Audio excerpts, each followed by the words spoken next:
Dans cette vidéo, nous allons voir comment déterminer la position relative d'une droite et d'un plan, c'est-à-dire comment répondre à ce genre de questions, déterminer la position relative du plan P avec la droite D. C'est parti! La méthode est la suivante. On va résoudre le système d'équations constitué de l'équation cartésienne du plan et de la représentation paramétrique de la droite. On prend les 4 équations. Et selon les solutions de ce système, on aura directement la position relative. Première possibilité, le système n'admet pas de solution, ce qui veut dire que la droite et le plan sont strictement parallèles. On peut le voir sur ce schéma. Deuxième possibilité, le système admet une infinité de solutions. Dans ce cas, la droite est incluse dans le plan, comme on a dans le schéma. Ou alors, dernière possibilité, le système admet un unique triplet de solutions. Ça veut dire que la droite et le plan sont sécants, comme dans ce schéma, et que le triplet, c'est les coordonnées du point d'intersection.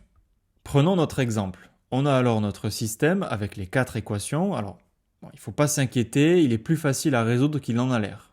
On va remplacer x, y et z dans la dernière équation par les expressions en fonction de t. Donc x est remplacé par t, y est remplacé par 1 moins 6t, et z est remplacé par 3 moins t. La dernière équation, elle permet de déterminer la valeur de t si elle existe.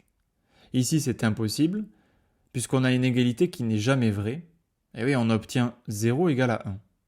Ce qui veut dire que notre système n'admet pas de solution, donc, conclusion, la droite et le plan sont strictement parallèles.